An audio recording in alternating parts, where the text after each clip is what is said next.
Hello everyone. In this video, we'll discuss the important questions of BZYCT 133 और ये बेटा part 2 video है क्योंकि इसका पार्ट 1 जो है जिसमें हम टॉप 30 क्वेश्चंस जो हैं वो बेटा ऑलरेडी कवर कर चुके हैं। वो थे डेवलपमेंटल बायोलॉजी के। इस पार्ट के अंदर हम डिस्कस करेंगे कंपैरेटिव एनाटॉमी के बारे में। दैट मीन्स ये वीडियो जो है वो कवर करेगी ब्लॉक 1 एंड ब्लॉक 2 के इंपॉर्टेंट क्वेश्चंस। यहाँ पे आई गेस एक चीज़ आप देख रहे होंगे कि मैंने यहाँ पे क्वेश्चन नहीं मेंशन करे कि कितने नंबर ऑफ क्वेश्चंस हैं।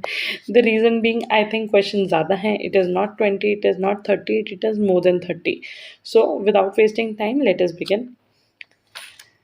सो पहला चैप्टर बेटा फर्स्ट चैप्टर है इंटेग्यूमेंट्री सिस्टम। इंटेग्यूमेंट्री सिस्टम से रिलेटेड क्वेश्चन इंटेग्यूमेंट और उसके फंक्शन के बारे में आ सकता है। फिशेस के इंटेग्यूमेंट्स के बारे में आ सकता है।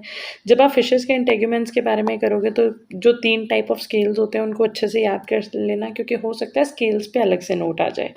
ठीक है। उसके बाद integument of tetrapods and special derivative of integument. ये चारों ही क्वेश्चंस हम ऑलरेडी कवर कर चुके हैं, ये प्रीवियस ईयर पेपर्स में कवर हो चुके हैं। मेरे चैनल पे इंपॉर्टेंट क्वेश्चन के अंदर इंटेग्यूमेंट की 2 वीडियोस हैं, ये उसमें कवर हो चुके हैं। एंड अपार्ट फ्रॉम दैट हमने ब्लॉक 1 की जो रिविजन स्टार्ट करी थी, reading and revision type video, उसके अंदर भी चैप्टर 1 बेटा पूरा कंप्लीट हो गया था। तो ये जो हमारा पूरा चैप्टर है ये उसके अंदर डिस्कस हो चुका है। तो सेकंड चैप्टर है बेटा स्केलेटल सिस्टम। ये चैप्टर उतना डिफिकल्ट नहीं है, बट यस इस चैप्टर में कई सारी इंपॉर्टेंट चीज़ें हैं जो हमें करनी है। एंडोस्केलेटन के सपोर्टिव टिश्यू। एंडोस्केलेटन के सपोर्टिव टिश्यू का मतलब है बेटा बोन एंड कार्टिलेज। तो बोन एंड कार्टिलेज हमने ब्लॉक 1 की जो रीडिंग वीडियो थी उसके अंदर भी कवर करा है। And apart from that bone and cartilage हमारा दिसंबर 25 के पेपर में आ चुका है, तो ये रिपीटेड क्वेश्चन है। Main parts of endoskeleton. Endoskeleton के जो मेन पार्ट्स हैं ये दिसंबर 23 के क्वेश्चन में आ चुका है बेटा। बेसिकली एंडोस्केलेटन में अगर सपोर्टिव टिश्यू की बात करते हैं तो आता है बोन एंड कार्टिलेज। अगर एंडोस्केलेटन के मेन पार्ट्स की बात करते हैं तो हमें बताने होते हैं एक्सियल और अपेंडिकुलर स्केलेटन्स के बारे में। ठीक है।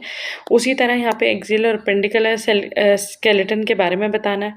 नेक्स्ट है स्कल। स्कल को हमने डिस्कस कर लिया था कि स्कल क्या होता है, और स्कल के बेसिस पे ही हम ऑर्गेनिजम्स को क्लासिफाई भी करते हैं एज क्रेनिएटा और एक्रेनिएटा।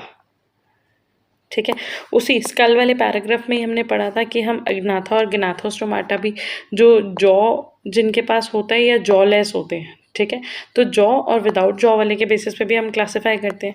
विसरल आर्क्स जो है बेटा, विसरल आर्क वाला क्वेश्चन जो है वो ऑलरेडी आ चुका है दिसंबर 25 के पेपर में, तो ये एक रिपीटेड टॉपिक हो जाएगा। जॉ सस्पेंसोरियम भी जून 23 के पेपर में आ चुका है। उसके अलावा वर्टिब्रेट स्ट्रक्चर जो है ये भी आ चुका है बेटा दिसंबर 25 के पेपर में। टाइप ऑफ वर्टेब्रे अगेन ये आ चुका है दिसंबर 24 के पेपर में। इसके 2 क्वेश्चंस हमें मिले थे। Comparative study of vertebral column और स्टर्नम एंड रिम्स, ये हमारे नहीं आए हुए, बट हो सकता है कि ये आ जाए। तो हम पिछले अगर 1-2 साल से फोकस करें वर्टिब्रे, टाइप ऑफ वर्टिब्रे, ये जो क्वेश्चन है कंपैरेटिवली इस चैप्टर से, या बोन एंड कार्टिलेज पे जो क्वेश्चन आया ये क्वेश्चन कंपैरेटिवली ईजी हैं। तो दिस चैप्टर देखो, इंटेग्यूमेंट्री वाला चैप्टर इंपॉर्टेंट है क्योंकि उसमें से मैक्सिमम चांसेस होते हैं क्वेश्चन आने के। सेकेंड वाला चैप्टर इजी है तो आप कर सकते हो, आप स्किप नहीं कर सकते। बस एक चीज़ करो, आप ट्राई करो, अगर पूरा सिलेबस नहीं कवर कर सकते मैक्सिमम चैप्टर्स अच्छे से करो, क्योंकि although there are internal choices.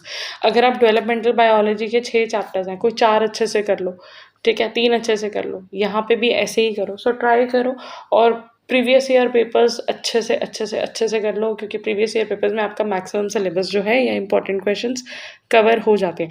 दो इस सब्जेक्ट में हमें वो ट्रेंड नहीं दिख रहा, बट इग्नू का एक ट्रेंड आप सबने नोटिस करा होगा, जो आप सबको भी पता है कि बहुत बार क्वेश्चंस जो होते हैं बेटा वो रिपीट आते हैं, है ना। तो हो सकता है आप प्रीवियस ईयर पेपर्स अच्छे से कर लो, उसी में से आपके रिपीट क्वेश्चन आए। हम यहाँ पे एक बार बेटा स्केलेटन को पढ़ने की कोशिश करें, मतलब स्केलेटल वाले कुछ टॉपिक्स जो हमारे इंपॉर्टेंट क्वेश्चंस वाले प्रीवियस ईयर में नहीं आए हुए। So the vertebrate endoskeleton is divided into axial and appendicular skeletal system. तो इसमें आ जाता है एक्सियल और अपेंडिकुलर। एक्सियल हमने डिस्कस करा था जब हम ब्लॉक 1 पढ़ रहे थे कि वो हमारी एंटीरियर पोस्टीरियर एक्सिस में प्रेजेंट होता है, मतलब कि मेन जो हमारी सेंट्रल एक्सिस है ना, जैसे कि स्कल है, वर्टिब्रल कॉलम है और स्टर्नम है, ठीक है। स्कल आपको पता है, वर्टिब्रल कॉलम बैकबोन, और स्टर्नम जो होता है वो आगे की तरफ प्रेजेंट होता है जहाँ पे रिबकेज ज्वाइन करता है, ठीक है। It surrounds and protect the central nervous system. जो स्कल है वो क्या करेगा, सेंट्रल नर्वस सिस्टम को प्रोटेक्ट करेगा। स्कल को हम सेफेलिक या हेड स्केलेटन भी बोलते हैं। ये स्कल के बेसिस पे हम क्लासिफाई करते हैं एक क्रेनिएटा या क्रेनिएटा। क्रेनिएटा जो होंगे उनके पास स्केल है और एक क्रेनिएटा के पास स्केल नहीं है, दैट इज यूरोकॉर्डेट्स। उसके अलावा हम जॉ के बेसिस पे, जॉ प्रेजेंट है या नहीं है, जॉ के बेसिस पे जॉलेस वर्टिब्रेट्स होते हैं साइक्लोस्टोम्स, और गनाथोस्टोमाटा जो होते हैं वो जाते हैं जॉड वर्टिब्रेट्स। क्रेनियम स्कल जो है वो बोनी बॉक्स है बेटा। स्कल के अंदर हमें ये तो पता है कि बहुत सारे बोन्स जो होते हैं वो ज्वाइन होते हैं, फिक्स ज्वाइन प्रेजेंट है, लेकिन यहाँ पे सेंसरी कैप्सूल्स भी होते हैं। ये सेंसरी कैप्सूल्स जो होते हैं, जैसे ऑडिटरी कैप्सूल रिस्पॉन्सिबल होता है हियरिंग के लिए, ऑल्फैक्टरी कैप्सूल रिस्पॉन्सिबल होता है स्मेल के लिए, ऑर्बिटली या ऑर्बिटल कैप्सूल जो होता है वो आइज या विजन के लिए होता है, ठीक है। डेवलपमेंट की अगर बात करें तो जो स्कल है it starts as a membranous skull, membrane की फॉर्म में स्टार्ट होता है जिसको हम बोलते हैं मेम्ब्रेनोक्रेनियम, लेकिन धीरे धीरे करके स्ट्रेंथन अप होता रहता है, यहाँ पे कार्टिलेजेस एडन अप होते रहते हैं और ये बन जाता है कॉन्ड्रोक्रेनियम। और फिर उसके बाद धीरे धीरे करके ये ऑसिफाइड हो जाता है और पूरा बोनी स्ट्रक्चर बन जाता है, ठीक है। तो पहले है मेम्ब्रेनियस स्कल की फॉर्म में, उसके बाद बना कॉन्ड्रोक्रेनियम की फॉर्म में और उसके बाद ऑसिफाइड होकर पूरा बोन हुआ। विसरल आर्क बेटा ये भी हमारा एक्सियल स्केलेटल का ही पार्ट आता है, बट विजरल आर्क पे क्वेश्चन हम अलग से कर चुके हैं, ठीक है। तो विजरल आर्क आप कर चुके हो, अगर आप चाहो तो यहाँ से आप स्क्रीनशॉट ले सकते हो क्योंकि ये थोड़े से ब्रीफ नोट्स हैं। उसी तरह जॉ सस्पेंसोरियम भी इंपॉर्टेंट क्वेश्चन में हमने डिस्कस करा था, ये भी हमारा कवर हो चुका है कि जॉ जो होता है वो ऑटोडायस्टाइलिक भी हो सकता है, एम्फीस्टाइलिक भी हो सकता है, हाइयोस्टाइलिक भी हो सकता है, ऑटोस्टाइलिक भी हो सकता है। ये ऑलरेडी कवर हुआ है जून 23 के पेपर में, ओके। अगर आप कर चुके हो तो वेल एंड गुड, आप चाहो अपनी लर्निंग के लिए, ईजी लर्निंग के लिए यहाँ से स्क्रीनशॉट ले सकते हो, ओके। वर्टिब्रल कॉलम की अगर हम बात करें तो सेगमेंट ऑफ वर्टिब्रे हैं जो स्कल से लेकर टेल तक जा रहे हैं और इनक्लोज कर रहे हैं स्पाइनल कॉर्ड को, प्रोटेक्ट कर रहे हैं स्पाइनल कॉर्ड को। टिपिकल वर्टिब्रे का स्ट्रक्चर हम ऑलरेडी डिस्कस कर चुके हैं। Types of vertebrae again previous year papers में डिस्कस हो चुके हैं, ठीक है। तो अगर आपको आएगा कि कोई भी एक एंडोस्केलेटन सिस्टम को एक्सप्लेन कर दो, तो आप एक्सियल को भी कर सकते हो, आप पेंडिकुलर को भी कर सकते हो। एक्सियल को आप पार्ट्स में अभी तक अलग अलग क्वेश्चन के फॉर्म में बहुत बार पढ़ चुके हो, टाइप ऑफ वर्टिब्रे का स्ट्रक्चर, फिर जॉ सस्पेंसोरियम हो गया, फिर उसके अलावा विसरल आर्क्स आप लोग पढ़ चुके हो बेटा। तो ये सारा चीज़ें कवर कर रहा है आपका एक्सियल स्केलेटन में। अब आ जाते हैं अपेंडिकुलर स्केलेटन। अपेंडिकुलर स्केलेटन बेटा कहाँ होता है, it is located on the sides of the body consisting of pair appendages. Appendicular ना बेसिकली हमारी अपेंडेजेस मतलब कि हमारी आर्म्स और हमारी लेग्स, वहाँ पे कौन सी बोन्स प्रेजेंट है, कौन से जॉइंट्स हैं, कैसे वो एक दूसरे के साथ कनेक्टेड है, ये सारा आता है।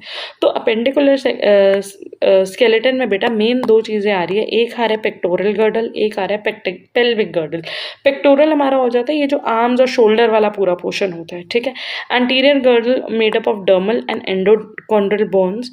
यहाँ पे क्लाविकल है, स्कैपुला है, कोरकोइड है जो वेरी कर सकता है स्पीशीज़ में, और यहाँ पे असीटाबुलर कैविटी भी है जहाँ पे ह्यूमरस आर्टिकुलेट करता है। बेटा होता क्या है, ये हमारी ह्यूमरस है मतलब अपर आर्म की बोन है, अपर आर्म की बोन है, यहाँ पे हमारा शोल्डर होगा। तो ये जो कैविटी है ना बेटा, जहाँ पे ये बोन जाके अटैच हो रही है, ठीक है।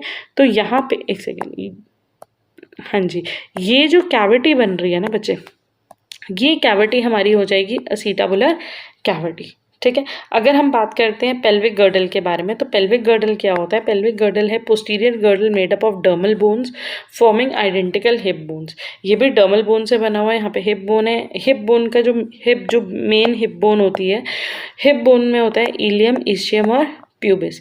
It contains glenoid cavity. अब यहाँ पे कौन सी कैविटी है बेटा, ग्लेनॉइड कैविटी, मतलब कि यहाँ पे हमारी लेग्स आके फेमर जो है, हमारी जो अपर थाई है, वहाँ पे कौन सी बोन होती है, फेमर बोन होती है, वो आके यहाँ पे आर्टिकुलेट होगी। तो यहाँ जो कैविटी है बेटा उसको क्या बोलेंगे, ग्लेनॉइड कैविटी, ठीक है। उसके बाद अगर हम बात करें लिम्स की, तो हमारे लिम्स पेंटाडिक्टाइल हैं, दैट इज़ 5 डिजिट्स है। सिमिलर जॉइंट है थ्रू आउट लिम्स के अंदर।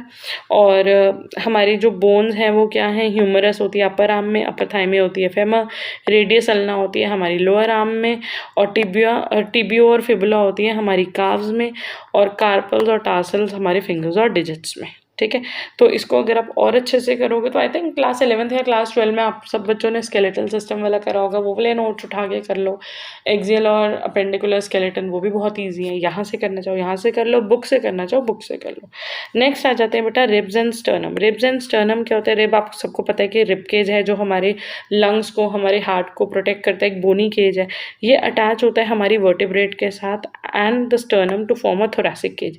पीछे की तरफ जो रिब केज है, जैसे इस तरीके से बोनी स्ट्रक्चर बन रहा है ना, तो पीछे की तरफ जो बोन होगी वो बेटा वर्टिब्रेट से अटैच होगी, जो आगे की तरफ बोन होगी वो किससे अटैच होगी? स्टर्नम के साथ। Dorsal ribs extend into horizontal septa, feature capitulum and tuberculum heads. जो वेंट्रल रिब्स होते हैं वो शुरू होते हैं कहाँ से? हीमल आर्क से, और वो पेरिटोनियल कैविटी के पास में होते हैं, ठीक है। उसके बाद हमारे जो कुछ पेयर्स होते हैं, लास्ट के 2 पेयर्स होते हैं ना बेटा, वो फ्लोटिंग रिब्स होते हैं। वो शॉर्ट रिब्स है and not directly attach to the sternum. मतलब फ्लोटिंग क्यों है? क्योंकि वो पीछे वर्टिब्रे से तो अटैच है, लेकिन आगे की तरफ वो फ्री है, आगे की तरफ वो स्टर्नम से अटैच नहीं है, ठीक है। स्टर्नम क्या हो गई? जो हमारी चेस्ट में बोन होती है आगे की तरफ, वो स्टर्नम है, वो शील्ड करती है, वो रॉड शेप ब्रेस्ट बोन है। Mid ventrally located in the thorax, supports wings muscles via कील इन बर्ड्स, ठीक है।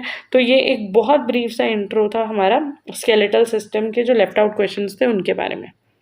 बट अगर आप चैप्टर खोल के देखोगे तो इसमें और भी क्वेश्चंस थे बेटा, जैसे फ्रॉग एंड रैबिट के स्कल या उनके वर्टेब्रे के बारे में, but I think that would be too hard to cover. So important question में फ्रॉग या रैबिट में से आया हुआ है एक बार वंस, कोई एक क्वेश्चन तो आया हुआ है, but I am not covering in this video. But yes, I am reminding you कि वो क्वेश्चन यहाँ पे नहीं covered. If you want you can go through the study material and do that question if you have that will. तो next है बेटा digestive system. Digestive system की बात करें तो इसमें हमें करना है डेंटेशन के टाइप्स और टर्मिनोलॉजी। डेंटेशन से रिलेटेड बहुत सारी टर्म्स होती हैं। फीडिंग मैकेनिज्म करना है बर्ड्स का, फिशेस का, मैमल का। डाइजेस्टिव ग्लैंड्स करने हैं। उसके अलावा डाइजेस्टिव सिस्टम बर्ड्स का, एम्फीबियन या रेप्टाइल, मैमल्स वगैरह सबका। डाइजेस्टिव सिस्टम और रूमिनेंट, इसमें से जो मेरे को लगता है ऐसा कि ये जो रूमिनेंट वाला क्वेश्चन है ये बहुत इंपॉर्टेंट है। ये रूमिनेंट वाला क्वेश्चन बेटा 2 बार जून 24 के पेपर में आ चुका है, जून 23 के पेपर में आ चुका है, तो ये क्वेश्चन बहुत इंपॉर्टेंट है। डाइजेस्टिव सिस्टम की अगर हम बात करें तो बेटा बर्ड्स और एम्फीबियंस का आ चुका है, तो हम ट्राई करेंगे कि हम एक बार बाकी के फिशेस और रेप्टाइल्स का या मैमल्स का एक बार गो थ्रू कर लें। उसके बाद डाइजेस्टिव ग्लैंड। डाइजेस्टिव ग्लैंड बेटा आप लोग कर चुके हो, पर आपको याद रखना है डाइजेस्टिव ग्लैंड में बेसिकली आते हैं ओरल ग्लैंड्स। ओरल ग्लैंड्स के अंदर मेनली सलाइवरी ग्लैंड। उसके बाद यहाँ पे आपको पैनक्रियाज क्या करता है डाइजेशन के लिए, और लिवर क्या करता है डाइजेशन के लिए, ये तीनों ग्लैंड्स के बारे में बता रहे हैं, ठीक है। फीडिंग मैकेनिज्म्स की अगर बात करें तो बच्चे फीडिंग मैकेनिज्म जो बर्ड्स का है ना वो तो ऑलरेडी पहले पेपर में आ चुका है। लाइक आई थिंक जून 22 के पेपर में मे बी आया हुआ है। जून 22 के पेपर में ये क्वेश्चन आ चुका है। तो लेकिन ये जो बाकी का पार्ट है ये अभी हमें डिस्कस करना है। ओके बच्चों, तो पहला क्वेश्चन हमारा है डेंटेशन के टाइप्स या टर्मिनोलॉजी। मतलब डेंटेशन मतलब जो भी टीथ है, इसके ना बहुत सारे क्लासिफिकेशन है। अगर हम देखें teeth can be classified according to their attachment with the jaw. अगर हम अटैचमेंट के बेसिस पे कि जॉ के साथ टीथ कैसे अटैच है, तो इसके बेसिस पे देखें तो बेटा 3 तरीके के डेंटेशन है, थीकोडोंट, एक्रोडोंट एंड प्लूरोडोंट, ठीक है। थीकोडोंट है, एक्रोडोंट है एंड प्लूरोडोंट है। थीकोडोंट के अंदर क्या हो रहा है बेटा, the teeth are set in sockets in the jaw bone. मतलब कि थीकोडोंट के अंदर क्या हो रहा है, जो टूथ है वो कहाँ पे प्रेजेंट है, इन द जॉ सॉकेट। मतलब कि जॉ के सॉकेट के बीच में, अगर आप यहाँ पे देखो ये जॉ है, यहाँ इसके अंदर टीथ फिट है, ठीक है। अगर हम बात करेंगे एक्रोडेंट की, एक्रोडेंट में क्या है, teeth are attached on the surface of jaw. तो इसमें जो टीथ है वो कहाँ पे प्रेजेंट है, सरफेस ऑफ जॉ पे प्रेजेंट है, ठीक है। उसके बाद अगर हम आ जाते हैं प्लूरोडोंट की, प्लूरोडोंट में क्या है बेटा, उसमें भी सरफेस ऑफ जॉ पे ही प्रेजेंट है, लेकिन वो अटैच है to the rim on the inner side of jaw. ये भी सरफेस के ऊपर ही प्रेजेंट है, लेकिन ये कहाँ पे है, inner side of, inner rim of jaw में प्रेजेंट है, ठीक है। तो अटैचमेंट की कैसे वो अटैच है जॉ बोन से, इसके बेसिस पे 3 टाइप हो गए, थीकोडोंट, एक्रोडोंट एंड प्लूरोडोंट। उसके बाद आ जाते हैं नेक्स्ट बेटा अपीयरेंस के बेसिस पे। अपीयरेंस के बेसिस पे जो टीथ हैं वो 2 होते हैं, होमोडेंट या हेटेरोडेंट टाइप हो सकते हैं। होमोडेंट मतलब कि सारे ही टीथ सेम हो, ठीक है। सारे दांत जो है वो दिखने में एक ही स्ट्रक्चर के हैं। ऐसा किस में देखने के लिए मिलता है? नॉन मेमेलियन वर्टिब्रेट्स में देखने के लिए मिल जाता है जो मैमल्स नहीं है। उसके अलावा डॉल्फिन्स और पपोइजेस में देखने के लिए मिल जाता है कि जो सारे दांत हैं वो सेम स्ट्रक्चर के। लेकिन जैसे हम ह्यूमंस के अंदर क्या होता है, इंसीजर्स के 9 प्रीमोलर्स मोलर्स अलग अलग होते हैं। जो टीथ है वो अपीयरेंस में यूनिफॉर्म नहीं है, नॉन यूनिफॉर्म है, डिफरेंट अपीयरेंस है, जैसे कि ह्यूमंस में और बाकी मैमल्स में। तो एक हो गया बेटा होमोडोंट और दूसरा हो गया हेटेरोडोंट। तो आपको ये अलग से भी सारी टर्म्स याद होंगी तो बहुत अच्छी बात है। और उसके अलावा अगर क्वेश्चन आ जाए, बताओ explain the type of dentition on the basis of their appearance, तो आपको याद रखना है अपीयरेंस के बेसिस पे होमोडोंट, हेटेरोडोंट। नेक्स्ट आ जाते हैं बेटा dentition based on the nature of replacement, कितनी बार रिप्लेस हो रही है। रिप्लेस में है बेटा मोनोफाइडेंट, डाइफाइडेंट और अभी आएगा एक और पॉलीफाइडेंट।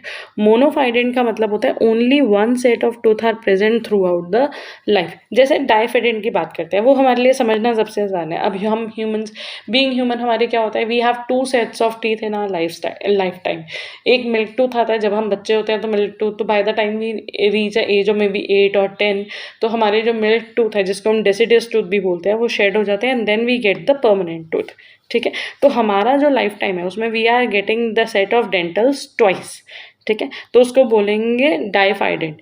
लेकिन मोनोफाइडेंट क्या होगा, जिनमें जो थ्रू आउट लाइफ है वो एक ही टूथ रहेगा, जो उनका बाय बर्थ जो फर्स्ट टीथ है मिल्क टीथ परसिस्ट करेंगे, do not replace by permanent teeth. ठीक है, ऐसा डॉल्फिन्स के अंदर, रोडेंट्स, मोल, मार्सुपियल्स, पपोइजेस, इन सब के अंदर होता है। उसके अलावा डाइफाइडेंट समझ में आ गया। डाइफाइडेंट में बेटा हमने क्या बोला कि just 2 sets of teeth, the first जो होता है वो डेसिडस होता है, मिल्क टीथ होता है जो अर्ली लाइफ में होता है, उसमें ना इंसीजर्स होता है, कैनाइन प्रीमोलर होता है बट मोलर्स नहीं होते।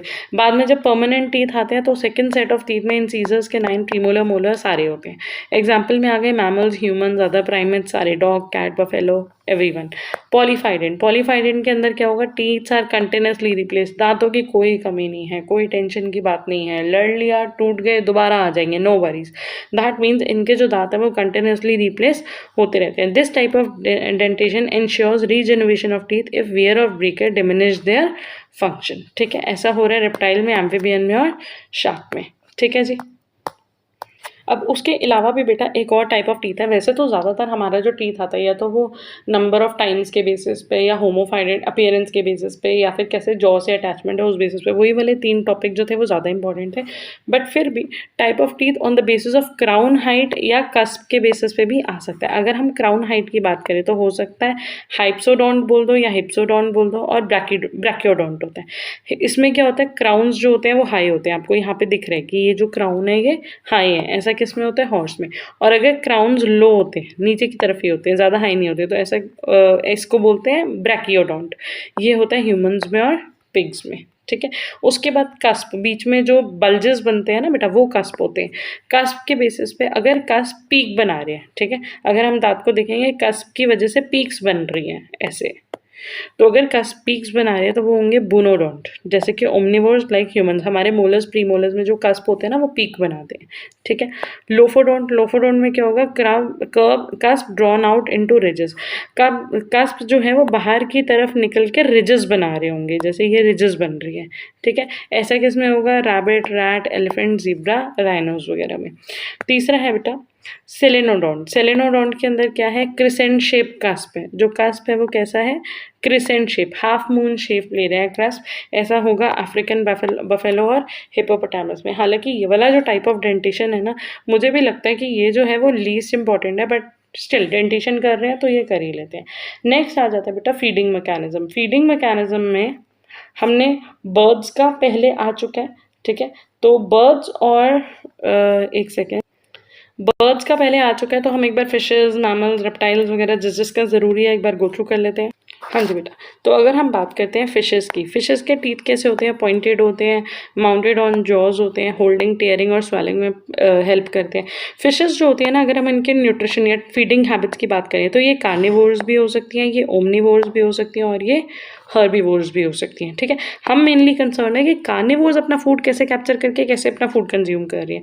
मोस्ट फिशेज आर कार्निवोर्स, तो वो अलग अलग टाइप ऑफ एनिमल्स को कंज्यूम कर रही हैं और अलग अलग तरीके से अपना फूड जो है वो टेयर कर रही हैं, कट कर रही हैं। जैसे कि most advanced ray fishes can not masticate their food, some such as wolf eel have molar like teeth in the jaws for crushing their prey. अब ये कई तो ऐसी हैं जिनमें मोलर या प्रीमोलर टाइप स्ट्रक्चर्स नहीं होंगे तो वो मैस्टिकेट मतलब च्यू नहीं कर सकती। कई के पास क्या है, मोलर है, वो क्रश कर सकती है। दे में include hard body crustaceans. Other grind their food using powerful pharyngeal teeth. और बाकी जो है, अब पॉइंटेड टीथ तो है बेटा, पॉइंटेड टीथ होने की वजह से ये कट और क्लियर तो कर रही है। च्यू कैसे करेंगी? च्यू के लिए या तो इनके पास मोलर लाइक टीथ होंगे, अगर मोलर लाइक टीथ प्रेजेंट नहीं है तो इनके पास पावरफुल फेरेंजियल टीथ होंगे जो कि प्रे को कैप्चर करेंगे और क्रश करेंगे। The incompressibility of water make the task even easier for many large mouthed predator that uses suction feeding. और वाटर का जो प्रेशर है ना, वो इनके लिए बड़ा काम करता है सक्शन फीडिंग में, क्योंकि पानी के करंट के साथ जब ये मुंह खोलेंगे तो अंदर प्रेशर जो है वो रिड्यूस हो जाएगा। प्रेशर रिड्यूस होगा, पानी मूव करेगा, पानी के साथ साथ जो फूड या स्मॉल पार्टिकल्स हैं वो भी मूव करेंगे। ठीक है।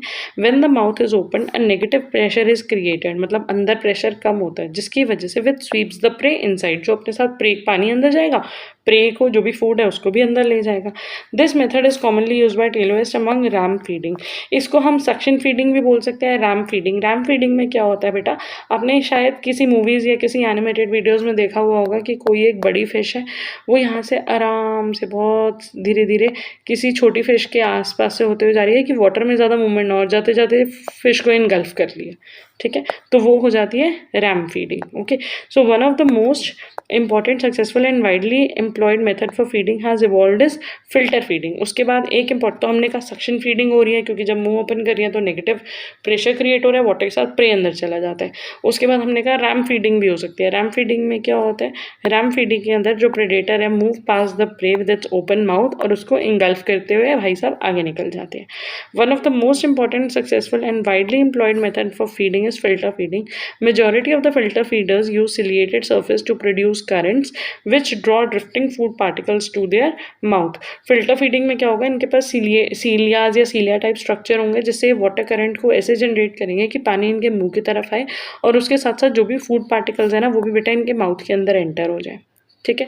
Free swimming filter feeders like herring and basking shark have the advantage of being able to swim through their food and thus can be more selective in their feeding. और जो भी पानी इनके मुंह के अंदर जा रहा है, तो ये वाला सेंटेंस तो इतना इंपॉर्टेंट नहीं था। हाँ जी, surface to produce currents, हाँ जी, जो भी पानी, the water flows out through the gills leaving the food behind। इतना पानी जो इनके अंदर जा रहा है वो साइड के गिल स्लिट से बाहर आ जाएगा और फूड इनका कैप्चर हो जाएगा। ठीक है। उसके तो मेन हमारा ये है कि फिशेस अपना फूड जो है वो कैसे कंज्यूम करती है, this is how they consume. उसके अलावा वो हर्बीवोर भी हो सकती है, वो ओमनीवोर भी हो सकती है और वो स्क्वेंजर भी हो सकती है। अब अगर हम बात करें बेटा एम्फीबियन की, adult amphibian consume a wide variety of food, और इनके खाने के तरीके भी अलग अलग हो सकते हैं। जैसे कि aquatic salamanders lunge at their prey with wide mouth open sucking it into their expanded buccal cavity. मतलब कि जो सैलमेंडर्स होते हैं वो अपने खाने पे एकदम से टूट पड़ते हैं और उनको ट्रैप कर लेते हैं और अपने माउथ के अंदर। ठीक है। लेकिन फ्रॉग्स या ज़्यादातर जो एम्फीबियंस है उनके अंदर क्या होता है, जो फ्रॉग्स हैं, हाँ जी, जो फ्रॉग्स हैं, carnivores like most adult amphibian they feed on insects, spider, slug, snail वगैरह और एनीथिंग जो कि इजीली मूव हो सकती है। They snap at the moving prey with their protrusible tongue. इनकी जो एक्सटेंडेबल टंग होती है, यहाँ पे है ना बेटा, ये जो टंग है, ये टंग नॉर्मली क्या होगा, ऐसे रोल रहेगी और जब ये किसी अपनी प्रे को देखेंगे तो ये टंग ओपन करके, ये स्टिकी टंग होती है, उसको ट्रैप कर लेते हैं। तो they snap at the moving prey with their protrusible tongue which is attach to the front of the mouth and is free behind. जो आगे की तरफ से तो अटैच होती है लेकिन ये रोल होके पीछे बंद हो जाती है, इसका पीछे का एंड फ्री होता है। ठीक है। The free end of the tongue is highly glandular and produces a sticky secretion. Sticky secretion होने की वजह से जो भी प्रे होता है, अगर इंसेक्ट को ट्रैप करे तो इंसेक्ट यहाँ पे चिपक जाएगा। टीथ प्रेजेंट और premaxillae and vomers are use to prevent escape of prey but not for biting और च्यूइंग देम। जो भी इनके अपर जॉ में या वॉर्मर्स में जो भी टीथ प्रेजेंट है वो सिर्फ जो प्रे है उसको ट्रैप करने के लिए यूज हो रहे हैं, उसको बाइट या कट या च्यू करने के लिए नहीं हो रहे। ठीक है। सो इनके पास मेनली क्या है, इनकी ये जो प्रोट्रूसिबल टंग है ना, जो स्टिकी टंग है, जो एक्सटेंडेबल एंड स्टिकी टंग है, ये इनको हेल्प कर रही है फूड को कैप्चर करने के लिए। ठीक है। यही चीज़ बेटा यहाँ पे भी लिखी हुई है, position of tongue in catching insect. Tongue in frog is highly movable, it is attach to the front of the mouth permitting the sticky organ to be flicked far, तो ताकि जो स्टिकी एंड है वो बाहर की तरफ निकले और इंसेक्ट जो है वो उससे स्टिक हो जाए। ठीक है। सो ये था बेटा एम्फीबियन के बारे में। अब अगर हम बात करें रेप्टाइल्स के बारे में, रेप्टाइल में कुछ पहले तो कुछ एक्सेप्शन देख लेते हैं, जैसे कि रेप्टाइल में चैमेलियन बोल दो, कैमेलियन बोल दो, I don't know how do you pronounce. Reptile like chameleon fling out their tongues to catch the insect from a distance.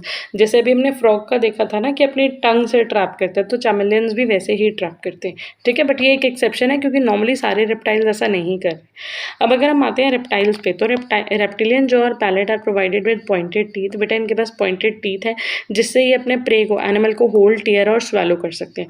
और ये जो टीथ है वो नॉन मेमिलियन है, मतलब कि डिफरेंट टाइप है, इनका स्ट्रक्चर हमारे टीथ की तरह नहीं है। They are poorly differentiated from one another. उसके बाद ये तो एक बेसिक सा हो गया कि ये रेप्टाइल्स क्या कर रहे हैं। तो सबसे पहले बेटा हमने चैमेलियन के बारे में पढ़ लिया, ठीक है। उसके बाद हमने कहा कि बेसिकली जो रेप्टाइल होते हैं वो कैसे। उसके बाद बेटा एक एग्जांपल आ जाएगा स्नेक्स का, क्योंकि अगेन स्नेक्स भी एक एक्सेप्शन है। स्नेक्स का भी थोड़ा सिस्टम होता है, वो थोड़ा सा डिफरेंट होता है। One exception is found in snakes, poisonous snakes such as viper, cobras, rattlesnakes which have modified teeth called fang। यहाँ पे अगर आप डायग्राम देखो तो इसमें आपको ये fangs नजर आएंगे, ठीक है। ये रे बेटा, ठीक है। इनके मॉडिफाइड टीथ होते हैं जिनको हम क्या बोलते हैं, फैंग्स बोलते हैं। They are use to inject venom, ये पॉइजन को इंजेक्ट करने में हेल्प करते हैं। These fangs are either equipped with a groove or are hollow. They are much like syringe needle, जो कि वेनॉम को जहाँ पे उसने बाइट करा है स्नेक ने वहीं से इंजेक्ट कर देते हैं, ठीक है। In rattlesnake the fang fold back against the roof of the mouth but extend perpendicularly when the mouth is open. जब ये मुंह बंद करते हैं ना तो ये पीछे की तरफ ऐसे फोल्ड हो जाता है, कर्व हो जाता है, तो इनको अंदर नहीं लगता। लेकिन जब खोलते हैं, मुंह खोला तो ऐसे लगेगा एकदम परपेंडिकुलर है माउथ के। अब स्नेक्स कैसे कैप्चर करते हैं। Snakes can not tear or chew the food, captured food is swallow whole. तो इनके साथ आपने ये तो पता होगा, अब कोई ना कोई मूवी याद आ गई होगी कि ये क्या करते हैं, ये पूरे अपने प्रे को कैप्चर कर लेते हैं, पूरा होल ऑर्गेनिज्म इनगल्फ कर लेते हैं। A surprising feat since the prey is often, prey जो होता है वो जनरली स्नेक से बहुत बड़ा होता है, तो इनका माउथ जो होता है वो एक्सट्रीमली फ्लेक्सिबल होता है कि वो इतना इनलार्ज हो जाता है कि जितना प्रे है उसको कैप्चर कर लेते हैं। इनका माउथ फ्लेक्सिबल क्यों है, because of the arrangement of bones in the head and jaw. Lower jaw जो होता है वो लूजली अटैच होता है क्वाड्रेट बोन के साथ और डिस्कनेक्ट हो सकता है जब स्वेलो कर रहे हो, ठीक है। The oesophagus and stomach can stretch considerably, तो इसीलिए ये इजीली अपने प्रे को कैप्चर कर लेते हैं। इसके पास स्टर्नम नहीं है तो रिब्स भी जो है वो इजीली मूव कर सकते हैं, ठीक है। ये हो गया बेटा रेप्टाइल्स का। बर्ड्स का ऑलरेडी प्रीवियस पेपर्स में कवर्ड है, तो बर्ड्स का मैं नहीं पढ़ रही, इनके बीक्स वगैरह के बारे में आपने कर लिया होगा अब तक। और अगर आएगा मैमल्स का, तो मैमल्स में भी कुछ ज़्यादा डिफरेंट नहीं है। मैमल्स अलग अलग फूड वैरायटी लेते हैं, ओमनिवोर्स हो सकते हैं, हर्बिवोर हो सकते हैं, कार्निवोर हो सकते हैं।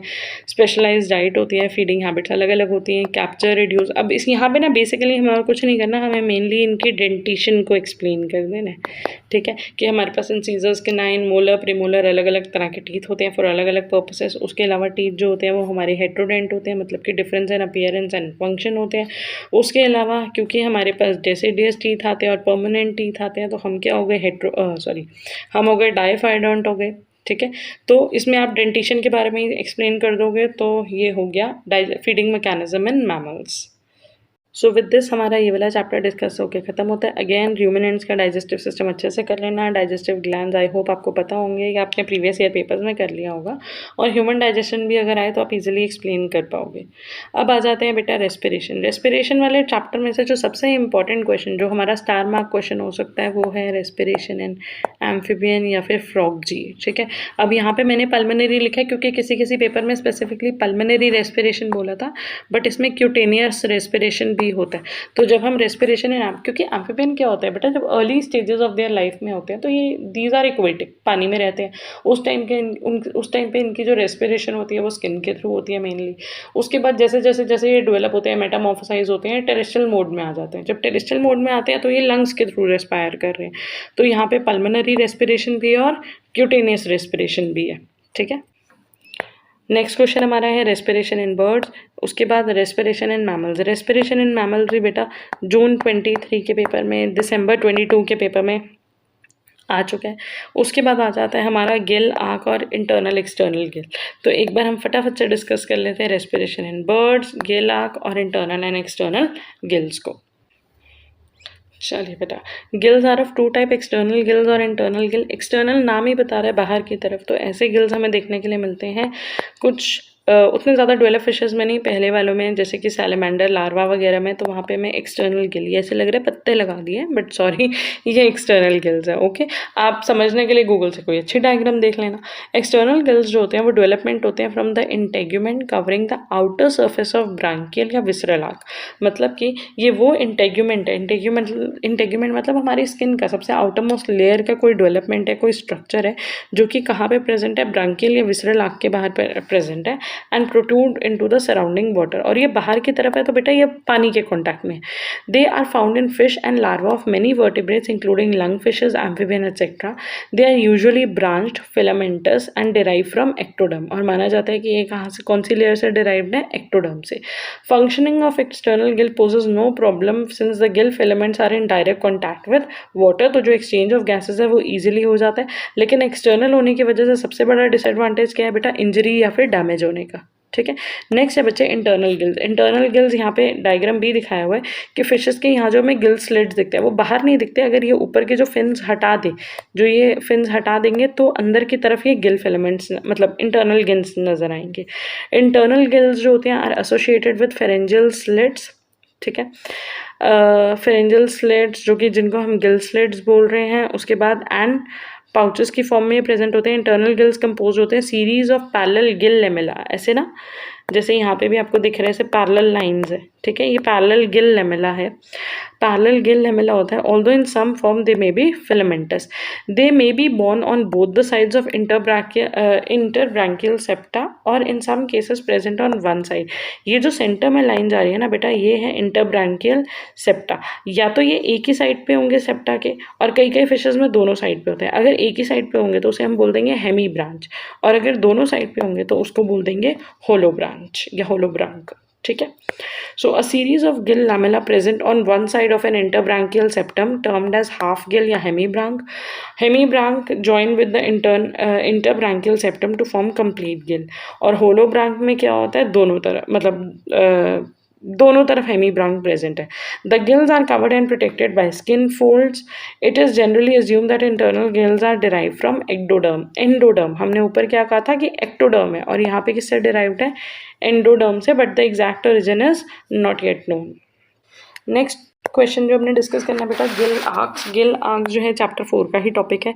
अ सीरीज ऑफ, ये गिल आर्क जो है ना विसरल आर्क से रिलेटेड है। ठीक है, विसरल आर्क से बहुत ज़्यादा रिलेटेड है, ये उसी का ये होमोलोगस पार्ट समझ लो। अ सीरीज ऑफ स्केलेटोजेनस गिल्स और visceral arcs encircle the fire. Visceral arc क्या होता था बेटा, जो टेट्रापॉड्स या फिशेस को एनसर्कल करते हैं, उनकी बॉडी के बाहर एक स्केलेटन टाइप बनाते हैं। तो ये भी एक विसरल पार्क है जो pharynx of fishes and tetrapods को एनसर्कल कर रहे हैं। In fishes these arches primarily support the gills. ये क्या कर रहे हैं, ये कुछ ऐसी आर्क्स हैं जो बॉडी के आसपास ऐसे प्रेजेंट है। ठीक है, ये सपोर्ट कर रही हैं गिल्स को। They are located between the gill cleft, one behind the other at the base of interbranchial septa. एक के बाद एक, एक के पीछे एक होती है। ठीक है, गिल क्लेफ्ट्स के बीच में। The first arc is called mandibular arc. यही चीज़ हमने सेम विसरल आर्क में भी पढ़ी हुई है बेटा। फर्स्ट आर्क को क्या बोलते हैं, मैंडिबुलर आर्क। सेकेंड आर्क को बोलते हैं हायोड आर्क, और उसके बाद जितनी भी है उनको नंबर कर देते हैं, नंबर 3, 4, 5, 6, 7 इस तरीके से। ठीक है, अगर आप यहाँ पे डायग्राम देखोगे तो यहाँ पे आपको दिख रहा है सबसे पहली है मैंडिबुलर आर्क, उसके बाद हमारी मैंडिबुलर आर्क के बाद कौन सी है, हायोड आर्क, और फिर हमने कर दिया ब्रांकियल आर्क के बाद 1, 2, 3, 4 एक सेकेंड, मैंडिबुलर, हायोड, हाँ जी, और उसके बाद बाकी की विसरल आर्क्स को यहाँ पे ब्रांकियल आर्क बोला गया। ठीक है, branchial arch 1, 2, 3, 4, 5 and so on. So इसको करते वक्त आप ये अच्छे से कर लेना, क्योंकि इसके साथ आपका विसरल आर्क भी हो जाएगा और आपका ये वाला टॉपिक भी हो जाएगा। द फर्स्ट गिल पाउच और cleft lies between mandibular and hyoid arc. जो पहला गिल पाउच होता है वो इन दोनों के बीच में, मतलब कि मैंडिबुलर आर्क और हायोड आर्क के बीच में प्रेजेंट होता है, और इसीलिए हम उसको बोल देते हैं hyomandibular cleft. In fishes it is either modified to form a spiracle or close together, और अरेंजमेंट आपको इस तरीके से दिखाया हुआ है। तो ये भी बहुत छोटू सा, वेरी छोटू सा टॉपिक है ये। ओके, नेक्स्ट आ जाते हैं बेटा इंपॉर्टेंट क्वेश्चंस पे वापस। ओके, तो इसके साथ हमने गिल आर्क्स कर लिया बच्चे, इंटरनल एक्सटर्नल गिल्स कर लिया। अब आ जाते हैं एक बड़े टॉपिक पे, रेस्पिरेशन इन बर्ड। ओके जी, तो बर्ड्स पे, the respiratory system of bird occupies as much as 20% of the volume as against 5% in human. In birds the lungs and respiratory passages are highly modified. यहाँ पे modification बहुत ज़्यादा देखने को मिल रही है, और ये बहुत इंपॉर्टेंट टॉपिक भी है। द फॉर्मेशन ऑफ एक्सटेंसिव, अब यहाँ पे मॉडिफिकेशंस क्या क्या हो रही हैं, एक्सटेंसिव डाइवर्टिकुला, या फिर सिंपल भाषा में बोलो तो बहुत सारे एयर सैक्स यहाँ पे प्रेजेंट है, ठीक है। और वो एयर सैक्स सिर्फ लंग्स में ही नहीं है, मतलब वो बॉडी के बहुत सारे पार्ट्स में प्रेजेंट है। The anastomizing of the air ducts with the lungs so that no passage terminates blindly within the lungs, मतलब इनका एयर डक्ट्स का आपस में कनेक्टिविटी कैसी है, ठीक है। उसके बाद isolation of lungs in the pleural cavity, जो लंग्स है वो कैसे प्लूरल कैविटी के अंदर प्रेजेंट है। द एयर सैक्स क्या है बेटा, blind thin wall distensible diverticula of the lungs that invade most part of the body and store air, मतलब कि ये छोटे छोटे से सैक्स हैं जो थोड़े से एक्सटेंडेबल है, मतलब कि डिस्टेंडेबल का मतलब थोड़े एक्सटेंड हो सकते हैं, इनके अंदर हवा जाएगी तो एक्सपैंड होंगे, हवा निकलेगी तो श्रिंक हो जाएंगे थोड़े से, और ये बॉडी के बहुत पार्ट्स में है और ये एयर स्टोर करते हैं, ठीक है। उसके बाद हम आएंगे यहाँ पे पैसेज में क्या होता है बेटा, नॉस्ट्रल से जो हवा है, जो नॉस्ट्रल से एयर जा रही है वो कहाँ जा रही है, इंटरनल नेयर्स में जा रही है, अंदर की तरफ जा रही है, फिर वो नेयर्स से जाके the slit like glottis and the floor of the pharynx open into long trachea, फिर वो गई बेटा फेरिंग्स में, फेरिंग्स से कहाँ गई, एयर गई ट्रैकिया में, ट्रैकिया से वो एयर जाएगी सिरिंग्स में। सिरिंग्स क्या होता है, बर्ड्स का वॉइस बॉक्स होता है। तो सबसे पहले कहाँ जा रही है बेटा, नॉस्ट्रल से गई नेयर्स, नेयर्स से जो हवा है वो कहाँ जा रही है, pharynx, then trachea, then syringe is the voice box. From the syringe the primary bronchi अच्छा उसके बाद syringe के बाद क्या आ जाता है बेटा, प्राइमरी ब्रोंकाई आ जाता है। जैसे अगर आपको ह्यूमन रेस्पिरेशन पता हो तो हम क्या बोलते थे बेटा, ये ट्रैकिया है, ये हमारा प्राइमरी ब्रोंकाई है, फिर हमारे ब्रोंकियोल शुरू होते हैं तो प्राइमरी ब्रोंकियोल, तो ये ब्रांचेस को ही बेटा ब्रोंकाई बोलना है, ज़्यादा कंफ्यूज नहीं होना, ओके। तो अब यहाँ से क्या होगा, सिरिंज से एयर एंटर हुई ब्रोंकाई, और ब्रोंकाई से कहाँ चली गई, लंग्स में, जिस पार्ट को, लंग्स के जिस पार्ट में गए उसको हमने क्या बोला, मीजोब्रोंकस, ठीक है। लंग्स जो है वो स्मॉल है, पेयर्ड है, स्पॉन्जी ऑर्गन्स है, मोर रिजिड और थोड़ी बहुत इलास्टिसिटी है। Branching off from the mesobronchus are smaller tubes called dorsobronchus. तो जैसे ब्रोंकाई की ही डिवीजन है, जो ब्रोंकाई की डिवीजन है वो कौन सी है, मीजोब्रोंकस। मीजोब्रोंकस और छोटे ट्यूब्स में डिवाइड होगी तो उसको बोल देंगे डोर्सोब्रोंकस, ठीक है। फिर बनेंगी पैराब्रोंकस। अनलाइक मैमल्स, जैसे हमारे पास क्या होता था, एंड में सीधा एल्वियोलाई होता था, है ना, यहाँ पे एल्वियोलाई नहीं होता। Unlike mammals the tertiary branches end in sac like alveoli. The tertiary branches in birds are tube known as air capillaries. Last में क्या आ रहा है बेटा, एयर कैपिलरीज। तो जो ब्रोंकाई है ना, जो ब्रोंकाई लंग्स के अंदर एंटर हुआ उसको हमने पहले क्या बोला, मीजोब्रोंकस, वो और डिवाइड हो गया तो डोर्सोब्रोंकस, और डिवाइड हो गया तो पैराब्रोंकस, और फाइनली वो कहाँ पे कनेक्ट हो रहा है या एंड हो रहा है, एयर कैपिलरीज में, जहाँ से हवा कंटिन्यूसली जो है वो पास करती रहती है।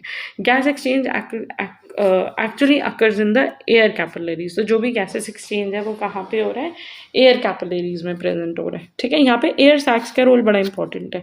There are 9 interconnected respiratory air sacs which lie in various organ of the bird. कितने हैं बेटा एयर सैक्स, 9 एयर सैक्स हैं। कुछ सर्वाइकल रीजन में है, एंटीरियर थोरैसिक में है, पोस्टीरियर थोरैसिक में है, एब्डोमिनल में है, ठीक है, और इंटर क्लैविकुलर सैक में। अब मैं इसको बहुत ज़्यादा डिटेल में तो नहीं कि कहाँ पे कितने हैं, कौन से, हम वो नहीं करेंगे, बट हमने ये देख लिया कि 9 एयर सैक्स हैं जो कि सर्विकल रीजन में है, anterior thoracic, posterior thoracic, abdominal. यहाँ पे पेयर है तो ये 4 रीजन हुए, 1 2 3 और 4, यहाँ पे 4 पेयर्स हो गए, मतलब 8 एयर सैक्स हो गए, और एक एयर सैक जो बचा वो प्रेजेंट कहाँ पे है, इंटर क्लैविकुलर रीजन के अंदर प्रेजेंट है। The abdominal air sacs lie one on each side of the body among the coils of the intestine. तो मतलब अगर पेयर्ड है तो एक साइड पे होगा, एक दूसरी साइड पे होगा, ऑपोजिट साइड पे होंगे। All these 9 sacs extend into the bones. ये बोन के अंदर एंटर हो रहे हैं जिसकी वजह से यहाँ पे बन रही है न्यूमैटिक कैविटीज़। अगर आपने कभी भी पढ़ा हो कि बर्ड्स के अडेप्टेशंस क्या होती हैं, वो कैसे फ्लाई करते हैं, तो हम हमेशा ये चीज़ बोलते हैं उनकी हॉलो बोन्स होती हैं, उनकी बोन्स बहुत लाइट वेट होती हैं जिसकी वजह से वो easily they are able to fly. तो वो क्यों हुआ, क्योंकि जो एयर सैक है ये बोन के अंदर, ये बोन मैरो को रिप्लेस करके वहाँ पे न्यूमैटिक कैविटी, एयर कैविटी बना लेते हैं, replacing a substantial amount of bone marrow. Some birds can thus respire through humerus and other bone. तो कभी कभी अगर उनको फ्रैक्चर हो जाए, उनके फ्रैक्चर के अंदर तो एयर सैक है, मतलब बोन्स के अंदर तो एयर सैक है, तो अगर उनकी हड्डी में क्रैक आ जाए, फ्रैक्चर हो जाए, तो भी वो ईजिली ब्रीथ कर सकते हैं क्योंकि एयर तो एंटर हो रही है, ठीक है। उसके बाद आ जाता है बेटा, हाँ जी, the lungs of the birds are more efficient because air flows through them in one direction rather than back and forth. ये बड़ा इंपॉर्टेंट पॉइंट है जी, क्योंकि हमारी बॉडी में बच्चे क्या होता है, नोज से एयर गई, जाते जाते, अब मैं पूरा पाथ तो नहीं बता रही, फेरिंग्स, लैरिंग्स, ट्रैकिया करते करते कहाँ तक जाएगी, लंग्स से।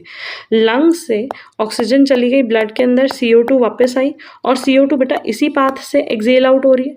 तो जिस पाथ से एयर अंदर गई थी उसी पाथ से एयर बाहर आ रही है हमारी बॉडी में, ठीक है। तो बाई डायरेक्शनल हो रहा है, ऑपोजिट डायरेक्शन में काम कर रहे हैं। बर्ड्स में ऐसा नहीं होता, बर्ड्स के अंदर जो मूवमेंट है ना बेटा वो हो रही है यूनि डायरेक्शनल, वन डायरेक्शन में हो रही है, ठीक है। तो इनके अंदर क्या होता है, एयर जाती है अलग अलग सैक से घूमते घूमते फिर बाहर निकलती है, ठीक है।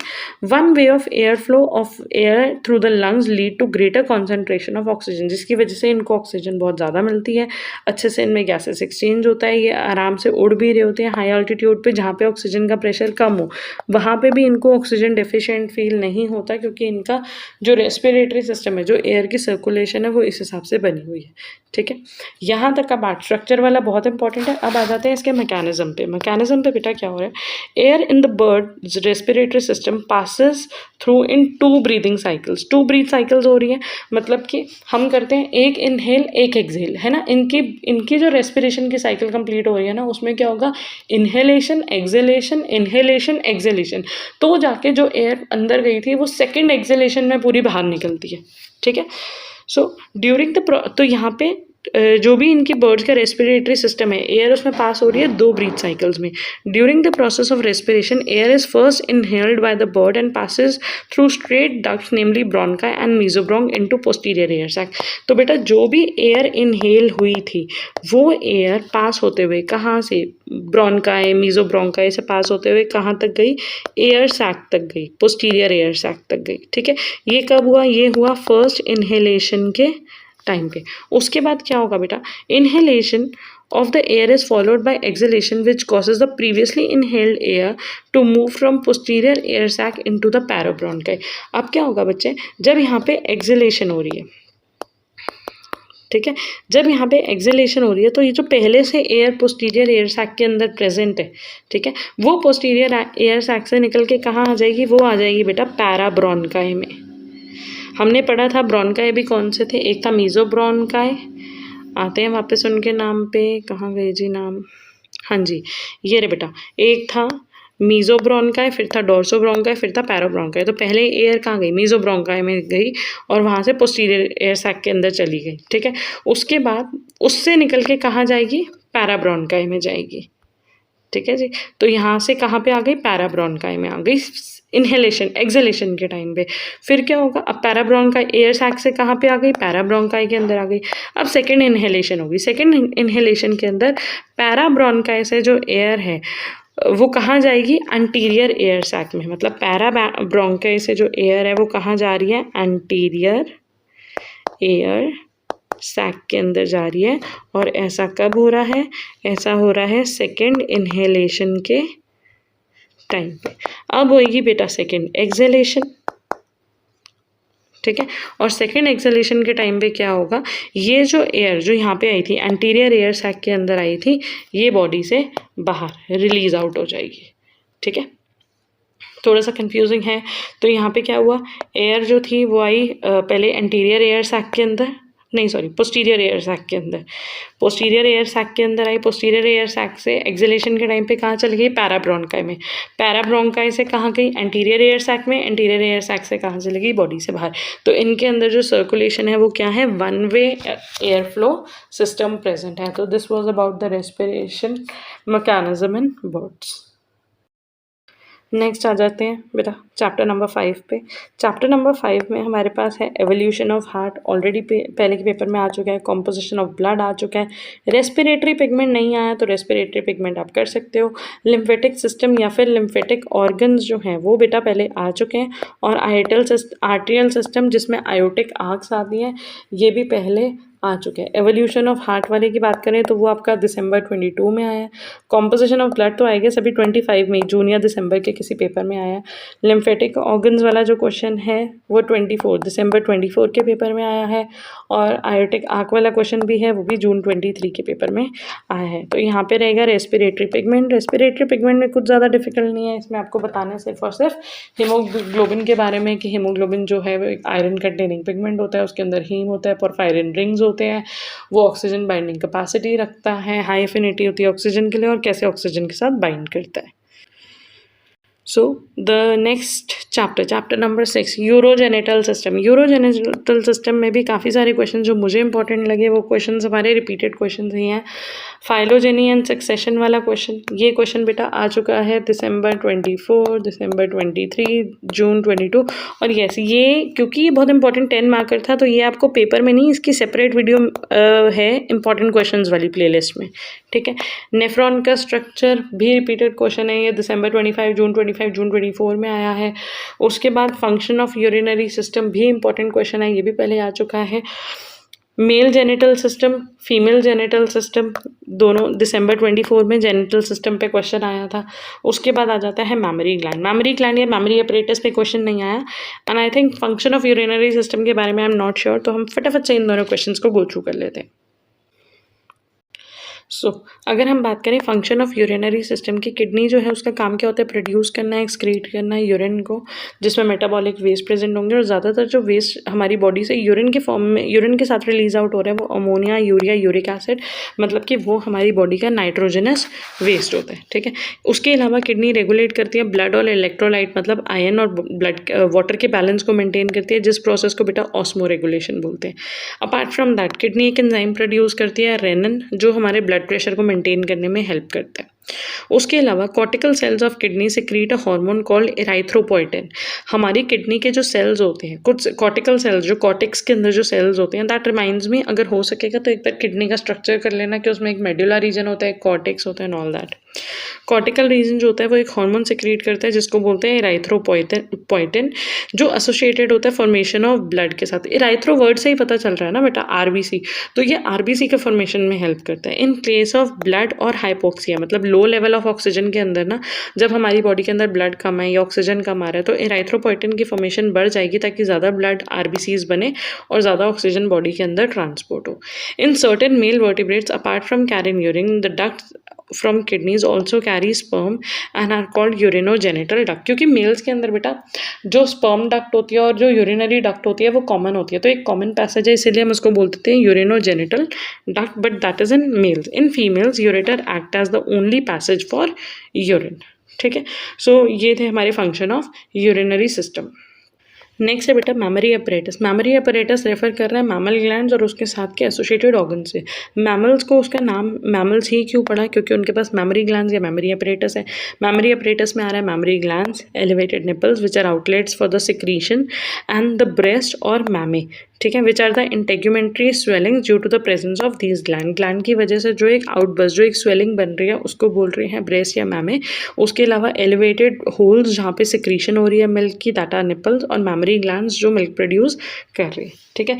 Each mammary gland is divided into number of lobes and each lobes has several lobules. Her mammary gland में बहुत सारे लोब्स होते हैं और हर लोब में बहुत सारे लोब्यूल्स होते हैं।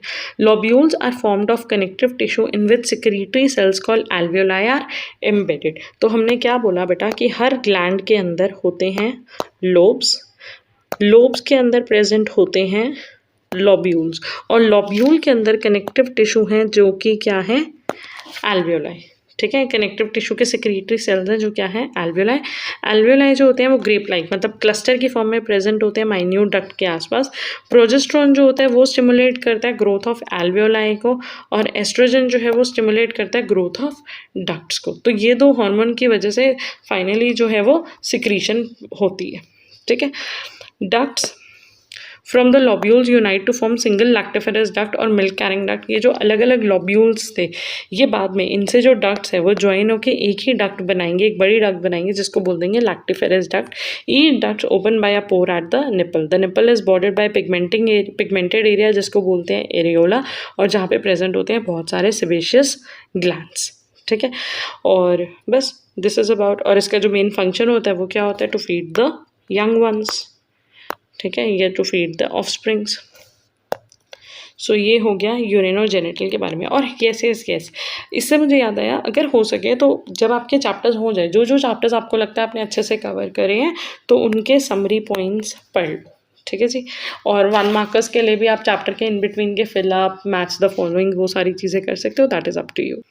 ओके, कमिंग बैक, तो नेक्स्ट चैप्टर है चैप्टर नंबर 7। चैप्टर नंबर 7 में आ जाता है बेटा primary division and sub division of nervous system. ये क्वेश्चन पहले आ चुका है in paper which is जून 25। इसमें बेसिकली हमें बताना होता है कि जो हमारा डिवीजन है वो जो नर्वस सिस्टम है वो CNS में डिवाइडेड होता है, PNS में, CNS के अंदर आ जाता है ब्रेन, स्पाइनल कॉर्ड वगैरह, PNS के अंदर हमारा नर्वस सिस्टम आ जाता है जिसके अंदर ऑटोनोमिक, सोमैटिक या फिर सिंपैथेटिक, पैरासिम्पैथेटिक सारा सिस्टम होता है वो। उसके अलावा सिंपैथेटिक और पैरासिम्पैथेटिक नर्वस सिस्टम में difference, again repeated question. Somatic autonomous nervous system, again repeated question. और structure of neuron, highly repeated question, क्योंकि ये आई थिंक 2 या 3 पेपर्स में आ चुका है। ठीक है। चैप्टर नंबर 8 के अंदर आ जाता है बेटा lateral line of fishes, electro reception, echolocation. ये तीनों क्वेश्चंस बहुत इंपॉर्टेंट है। इनफैक्ट ये 2 तो बहुत बार देखे जा चुके हैं। इकोलोकेशन आया नहीं अभी तक। इकोलोकेशन में क्या होता है, जैसे कुछ ऑर्गेनिज्म जैसे बैट्स है वो अपनी अल्ट्रासोनिक वेव्स प्रोड्यूस करते हैं और उसकी साउंड वेव्स जो होती है ना वो अल्ट्रासोनिक होती है, बिकॉज वो 20,000 किलोहर्ट्ज़ के ऊपर की 20,000 हर्ट्ज़ के ऊपर की होती है, तो हमें तो सुनाई नहीं देती, लेकिन वो अपनी आवाज़ों से उसको जहाँ से आवाज़ रिफ्लेक्ट होकर वापस आएगी वहाँ से उसको पता चलता है कि कौन सी डायरेक्शन में या कौन सी कितनी दूरी पे उसका फूड या उसका प्रे प्रेजेंट है। ठीक है। Pit organ in snakes, again repeated question है। एंड आई थिंक डायग्राम्स में आपको स्ट्रक्चर ऑफ ह्यूमन ईयर और स्ट्रक्चर ऑफ ह्यूमन आई जो है वो कर लेना चाहिए, अदरवाइज ये बाकी सारे क्वेश्चन जो हैं बेटा रिपीटेड क्वेश्चन है। Next, endocrine system, very very very very very important question chapter. ये चैप्टर बहुत इंपॉर्टेंट है, इसको ज़रूर लर्न करके जाना, स्पेशली ये ग्लैंड, एड्रीनल और पिट्यूटरी से तो मुझे लगता है बहुत बार क्वेश्चन आते ही हैं बेटा, रिपीटेड क्वेश्चन है। पिट्यूटरी का स्ट्रक्चर भी करना कि पोस्टीरियर पिट्यूटरी क्या होती है, एंटीरियर क्या होती है, पिट्यूटरी के अंदर मेडुला, कॉर्टेक्स वगैरह वो सब। उसके अलावा पिट्यूटरी, एंटीरियर पिट्यूटरी कौन से हार्मोन प्रोड्यूस करती है, उसका क्या काम होता है, पोस्टीरियर पिट्यूटरी कौन से हार्मोन प्रोड्यूस कर रही है, उसका क्या काम होता है।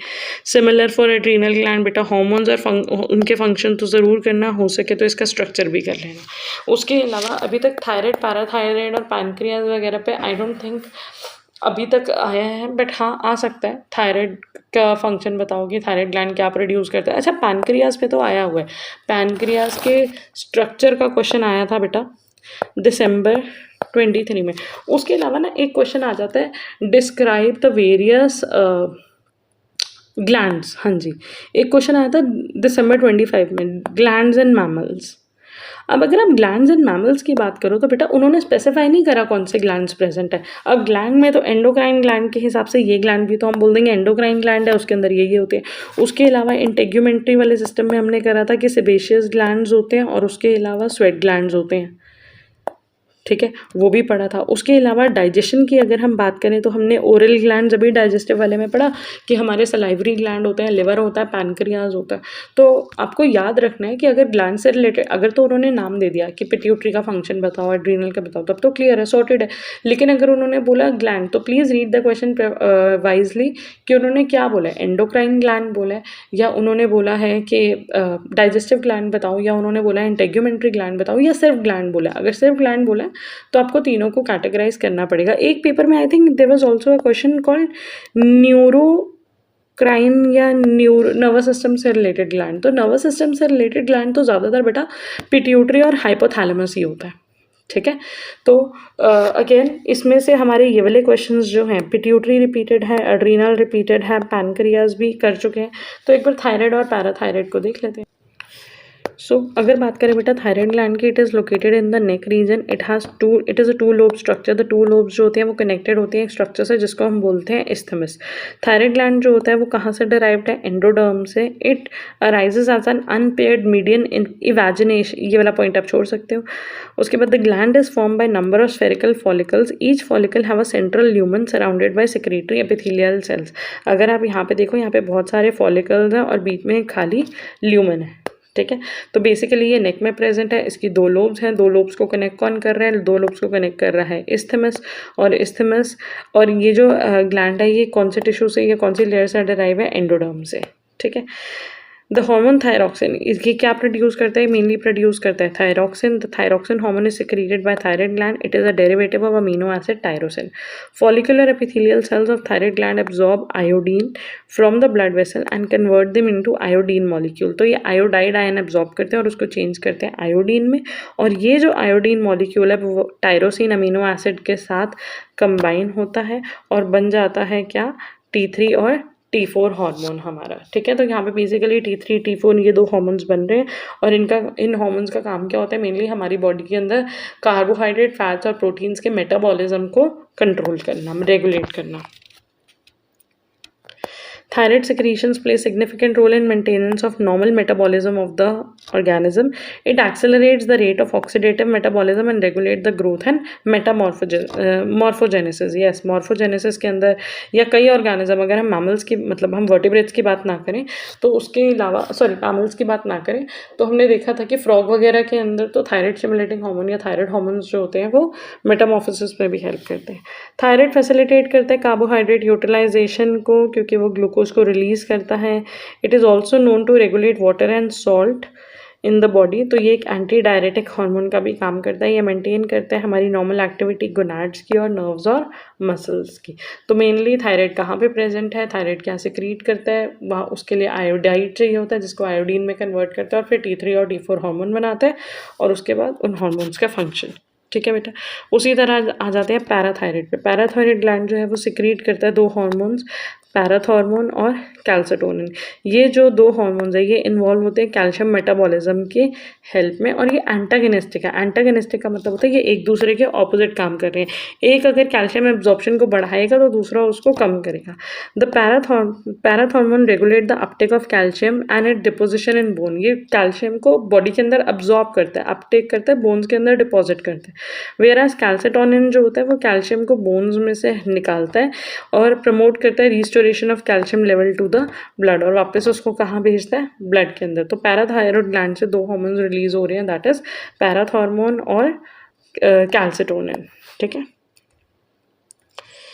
तो पैनक्रियाज के बारे में हम कर चुके हैं। आई थिंक यहाँ पे एक और ग्लैंड था which is yes pineal gland. Pineal gland क्या होता है, in all vertebrate dorsal part of the brain में प्रेजेंट होता है। पाइनल ग्लैंड प्रोड्यूस करता है हार्मोन मेलेटोनिन। मेलेटोनिन क्या करता है, हमारी बॉडी के अंदर पिगमेंट प्रोड्यूस करता है जो हमें सन की यूवी रेज से प्रोटेक्ट करती है। सो the pineal gland produces the hormone melatonin. Melatonin secretion is strongly affected by exposure to light. Its production is lowest during the daylight. दिन के टाइम में मेलेटोनिन कम प्रोड्यूस होता है और रात के टाइम पे ज़्यादा।